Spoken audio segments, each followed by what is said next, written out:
Hey, what is going on, guys? My name is Rest, and this is my first video in a series I am starting on how to support an Arena of Valor.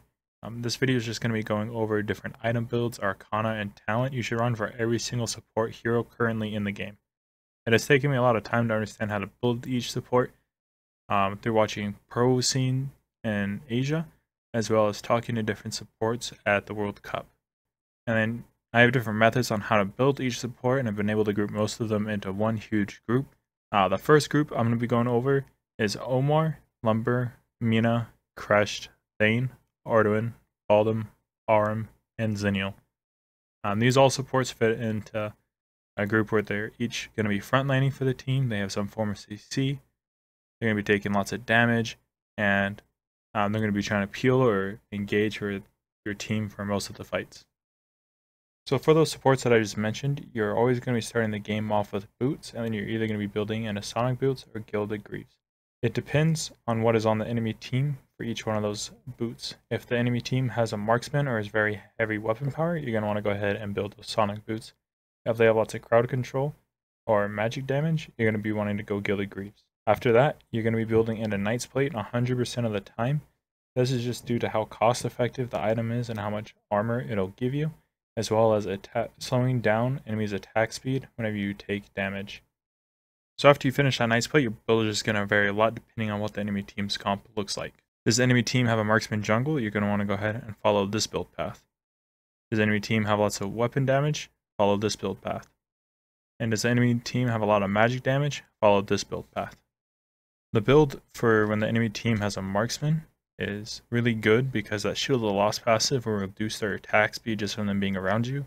It'll give you a shield as well as 10% cooldown when you finish that Medallion of Troy, and give you additional armor and magic resistance. And then Mail of Pain will reflect that attack damage that they're going to be putting onto you back onto them as magic. And then I like to go ahead and just finish it off with Ancestral Glory. That way, if I die, I'm going to go ahead and respawn. And this is getting really late in the game for supports, but if you do get to build that last item, I like to go Crimson Banner just because it'll restore all that HP at the end of a fight if you get an assist or kill. The build for versus a heavy weapon powered damage team with no marksman is Mail of Pain, Gaia's Standard, Shield of the Lost, or Aegis, building into Ancestral Glory, and the last item will most likely be Crimson Banner. So the reason why I like to go this build is because as soon as you finish that Mail of Pain, you already have tons of armor stacked up with a nice plate and Sonic boots, as well as the passive and HP that Mail of Pain gives you.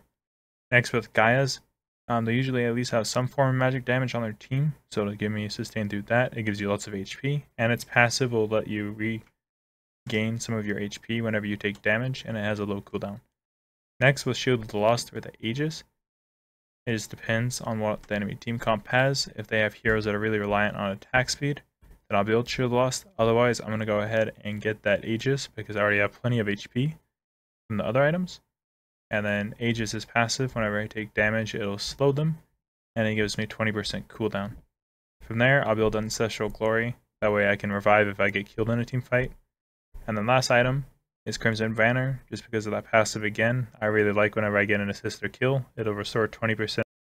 This build that I like to use versus a heavy magic damage team is very effective because it gives you those Gilded Greaves, which will already give you early magic resistance in the game.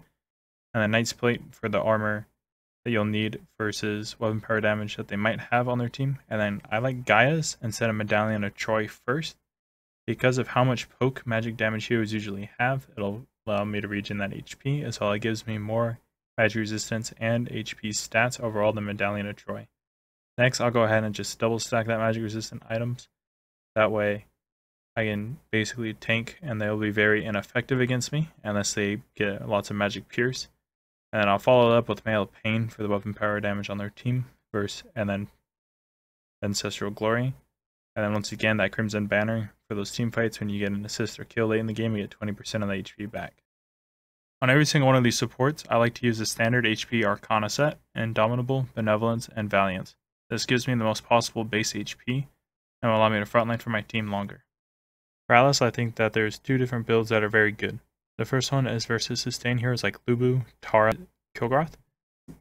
And then the build, I almost always go those Sonic Greaves, Knight's Plate, and then from there I build into Frosties and then Tome of the Reaper. After that, I'll get Aegis for the cooldown, and then Ancestral Glory, and then after that is situational depending on who I think is doing the best on the enemy team, and I'll go ahead and build a defense item for them. The other one is just the standard Alice build, where you get Sonic Boots, Knight's Plate, Frosty's Revenge, Aegis, and then after that is very situational depending on how the enemy team is doing. I personally usually like to get Medallion of Troy for that shield on me, magic resistance, more HP, and the 10% cooldown. And then I'll get Ancestral Glory, and then after that another defensive item depending on how the enemy team is doing. The Arcana I like to run on her is Indomitable, Benevolence, and Focus. I run Indomitable and Benevolence for extra HP, and then Focus for the cooldown reduction given to me over Valiance. For Chugnar, I always start off with this core as well, which is the Boots, Tier, Armor Boots, and then Aegis. And then another item part of his core that's different from Teamy is you'll need Frosties for the slow. And then after that, you're just going to want to go ahead and counter build. There is a second build for Chugnar that I like to use whenever they have sustain. And after getting that Frosties, I'll just build Tome of the Reaper and then counter build from there. For Chugnar's Arcana as a support, you'll want to run Indomitable, Benevolence, and Flurry. The Magic Pierce from Flurry will give you lots of damage when you're trying to use your ult and then spamming your second ability on enemy carries or trying to even peel your carries. And then the Indomitable and Benevolence will add extra HP and bonus armor stats and help you sustain through those fights. For Teamy, I always like to start off by building Tier 1 boots, getting Tier, and then building Tier 2 boots, followed up by building Aegis. And then after that, the build will be situational depending on the enemy's team comp, and you'll just want to build to counter them. For Teamy, I like to use the standard support Arcana, the Indomitable, Benevolence, and Valiance. That way it'll give me lots of HP, since Teamy will be frontlining for his team throughout most of these fights, and you'll need the HP to be able to live. For Joker, there's two different builds that I like to go. The first one is Hermes, Rank Breaker, Curse of Death, Omni Arms, Mirror Masa, and then Fenrir's Tooth. This build will give me lots of damage and is very good against sustain. The Curse of Death, whenever you hit one of those rockets, will reduce incoming healing. And with the Hermes Select, you're able to rotate across the map very quickly. The second build I like to go is Hermes Select, Rank Breaker, Omni Arms, Mirror Masa, Fenrir's Tooth, and then Death Sickle. This build will give you lots of armor pierce and damage, so you're able to go ahead and blow up the enemy carries. And it's very good against teams without sustain. For Arcana, I like to run Assassinate, Onslaught, and Skewer. This gives you lots of armor pierce and weapon power damage, so you're able to do a full combo on the enemy carry throughout the game and be able to kill them instantly. For talents on support, I run Flicker on every single support besides Omar, Alice, Chugnar, and Thane. Flicker will allow you to get closer to the enemies to cast your CC on them, or allow you to escape if you're caught out.